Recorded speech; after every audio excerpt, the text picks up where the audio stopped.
What's going on, guys? So, there's a lot that happened last week. I'm saying, like, hey man, I just gave my life to Christ. You know, it's like there's a lot of things that happened. You know, last week we had camp. You know what I'm saying? And you know, it was pretty fun actually. And it was like we went all the way in like up to the Alpine Mountains. Yeah, it was like I went with my youth group. It's called the Bomb Squad. Organized obviously by Pastor Matt. You know what I'm saying? Like, hey, I gave my life to Christ, and now I'm saying I'm still kind of struggling with OCD, but hey, man, the battles aren't fought so smoothly. They're not fought so easily. You know what I'm saying? You're gonna get scarred. You're gonna get stabbed. You know, you might fall, but you have to get up. That's what I'm doing.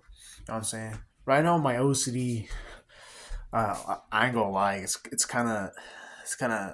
trying to come back, but yeah, I'm gonna still win it. I'm gonna still win the battle I have right now. You know what I'm saying? Hey, God is bigger than all my troubles. Always remember that. You know. Yeah, and I started reading the Bible too again. You know, and there's this verse that stood out to me. I think it was Colossians 3 verses, I don't know, it's Colossians 2, I think verse 23. It says, some teachings may be wise, but they don't help you in, uh, getting rid of your evil desires. And that really spoke out to me because, I've been listening to these self improvement gurus, and, you know, I'm saying I've actually wanted to listen to their advice, but it's like they sound so wise. They sound so compelling. It's like their advice is like, I don't know, man. It's so enticing. It's like like it's I don't know. What they believe is that like you shouldn't be the average man. You should be better than everyone else. I'm saying, but I'm glad I did not. I did not fully fall for that. But some of the advice they do give is good, but there's just so many flaws with their teachings, man. It's like that shouldn't be my primary source of like life. It's like it shouldn't be my main guidance into how I should live my life. And I already knew fully well that the Bible is the best book you could ever read. you know it's the best guide for life. It's what the Bible teaches is so opposite of what the world teaches. I literally just like read Matthew chapter 5. It was like there were so many things that differed from what the world believes. Like, actually, it's like, it's like this verse is like, when someone like slaps you, turn the other cheek. You know what I'm saying? While us, like the world, like, while these self improvement gurus, they tell them to like hit them back and not, you know, like not want to, be friends with them for a while. Like, don't, like, they say that you shouldn't take that disrespect, but the Bible teaches otherwise.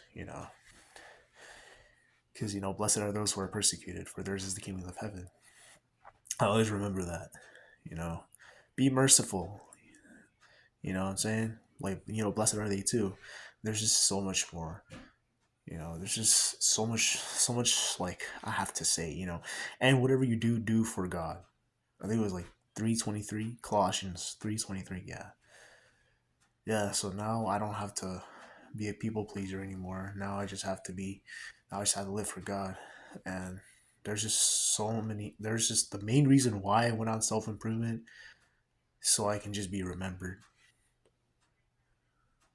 and essentially to be worshipped too. And that's what I believe the self improvement gurus are trying to get out of it. They just want to be worshipped, bro. They just want to be respected. They just want to be remembered as being the hero. You know, I mean, it's not wrong to be a hero, but if you if you want people to like to see you as their god, it's like it's so weird. It's so strange. You know, it's like only God is worthy of being worshipped. We're flawed human beings. We're flawed, bro. We make mistakes. But God does not make any. He's too wise for that. So that's why he deserves the worship. He deserves our glory. He deserves our praise. He he deserves good from he he deserves what he wants from us. Like, he truly does. He really does. You know, what I'm saying all the good things he's done for us, he didn't have to do, but he did it anyway. So, you know what I'm saying? You know, Christ didn't have to die for us, but he did. So we can live. You know? And will he live for him? That's my question to you. So, you know what I'm saying? Like, hey, Easter's coming up in like 2 weeks. I heard there's gonna like in the I think in the Church of Cross there's gonna be like a baptism.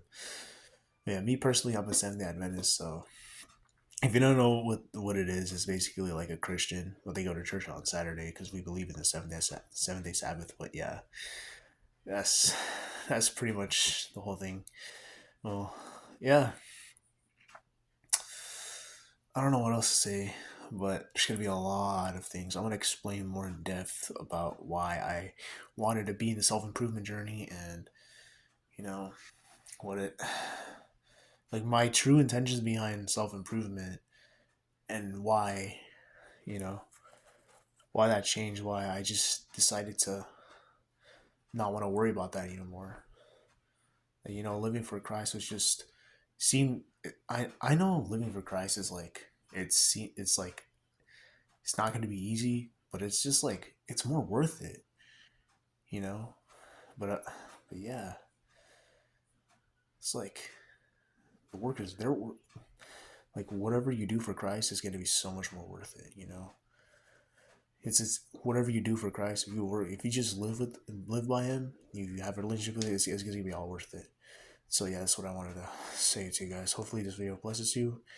And yeah, I'll see you guys next week.